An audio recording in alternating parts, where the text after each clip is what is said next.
et je jure devant Dieu. Regardez, hein, vous ne pouvez pas dire que ce n'est pas le cas. Je fais serment, je jure devant Dieu, que tout ce que je dis là aujourd'hui, c'est la pure vérité.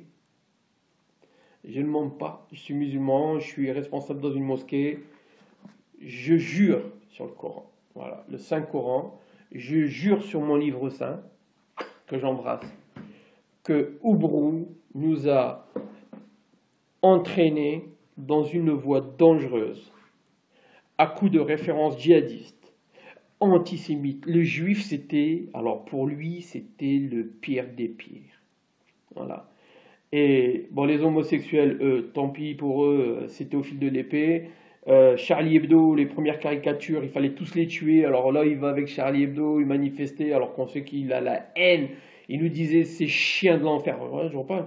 Les chiens de l'enfer, il disait, qui crament en enfer. Ces chiens, ils blasphèment le prophète. C'est comme ça qu'il parlait au brou, là. Il vient là, avec ses mots savants, là. Oui, vous savez, nous, c'est blablabla. C'est ça, en coulisses, les arrières-cuisines de l'UOIF, de Tarek Oubrou. Eh ben, c'est la haine du juif. Homosexuel, on peut ne pas aimer l'homosexualité, mais pour eux, c'était des chiens de l'enfer, comme tout le monde. Donc, à un moment donné, ce qui va se passer, c'est que nous, on va se précipiter la tête baissée dans cette doctrine de haine, et pendant longtemps, on va se retrouver dans des délires, un truc de fou, quoi. Je vous dis, chaque enfant tué, on s'en fout, américain, France et israélien, bien plus pour sa gueule. On était dans des délires, mais des délires, quoi. J'ai du mal à trouver mes mots, parce que pourtant, je suis pas quelqu'un qui se démonte, quoi, mais là, c'est difficile de revenir sur ce sujet, parce que aujourd'hui, nous, on sait qu'Oubrou, il n'a pas changé. Parce qu'on a encore des contacts à la mosquée de Senon Louda. Voilà, on sait qu'il n'a pas changé. Et en 2011, quand il nous convoque pour nous dire à partir de maintenant, on fait la taqiyya, sans citer le nom, elle n'a pas besoin de le citer, on a compris, c'est la méthode. Faites profil bas, ne dites plus rien. Par contre, il faut être actif dans les quartiers, tout ça. Donc ce qu'on a fait, on a milité. Et les harakas qui étaient à la mosquée, on évitait de les faire à la mosquée, on allait les faire chez des gens. Un frère nous recevait un soir, et là on faisait la Saïd Koutoub, la biographie de Hassan al-Banna, on revenait donc sur les talibans, les géants. Tout ça, c'était à la mosquée. Tout ça, c'était à la mosquée dans un premier temps. Et 2001 va complètement changer la donne, parce qu'il y a une émotion mondiale, et là, Tariq Oubrou, il dit non, là il faut vite. Parce qu'avant, Tariq Oubrou, il faut savoir, sur les minbars, quand il n'était pas l'égérie médiatique comme on a aujourd'hui, hein, ses khutbahs, ses prêches, c'était que de la haine. Il met en public, je veux dire, c'est jamais caché, les gouvernements impies arabes, la laïcité, la république, tout ça. Maintenant, tu t'appelles l'imam républicain. Non, mais elle est en train d'halluciner. Et donc, ce qui va se passer, moi, à un moment donné, je vais avoir une rupture avec Tariq Oubrou. Euh, et je vais prendre conscience à un moment donné que je suis parti en cacahuète, quoi. Bah, ça a mis des années quand même, hein. J'ai mis 7 ans, 8 ans. La neuvième année, bah, voilà, j'ai rompu. Et après, bah, ça a été, comme tous les jeunes qui ont quitté Tariq Oubrou, des accusations, c'est des extrémistes, des salafistes. Alors elle est bonne celle-là parce que aujourd'hui ils font mettre des mecs en garde à vue, c'est un truc de malade, hein, pour islamisme. Voilà, en train de se foutre la gueule du monde. Et là, là où ils vont devenir très forts, c'est quand ils vont être adoubés par Alain Juppé. Alain Juppé va ouvrir la boîte de Pandore.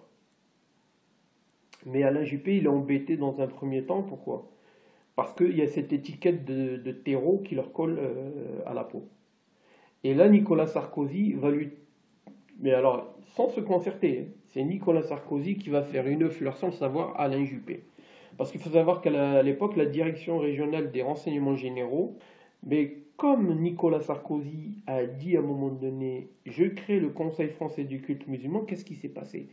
Il a dit, je vais introniser l'UOIF. Et Sarkozy va leur donner une respectabilité qu'ils n'avaient pas.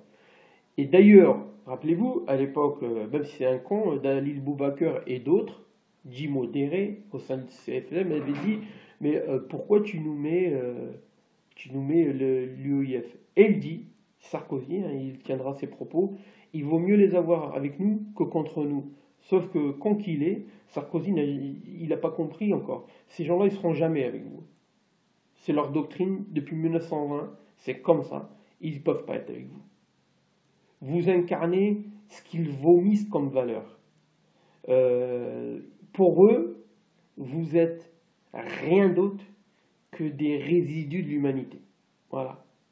Les mécréants, vous êtes pour eux la pire des choses de l'humanité. C'est un truc de malade. Hein. Et en second plan, ceux qui viennent juste derrière les mécréants, pour le coup, c'est les musulmans qui ne suivent pas leur doctrine. Alors nous, aujourd'hui, avant, on était adulés, vous êtes les plus beaux, tout ça. Et donc Nicolas Sarkozy va créer le CFCM, et là, il va notabiliser complètement l'UEF. Et à partir de ce moment-là, Juppé, puisque c'est le CFCM, c'est le ministre de l'Intérieur Sarkozy qui le met en place, il y aura des directives au niveau des directions régionales des renseignements généraux, et parce qu'il y en avait une dans chaque région, et là, plus aucun fonctionnaire de police n'a le droit de faire de dossier contre vous. Et la Juppé, pour lui, ça veut dire, voilà, tu as ta virginité, maintenant on travaille ensemble. Et donc ils vont travailler ensemble.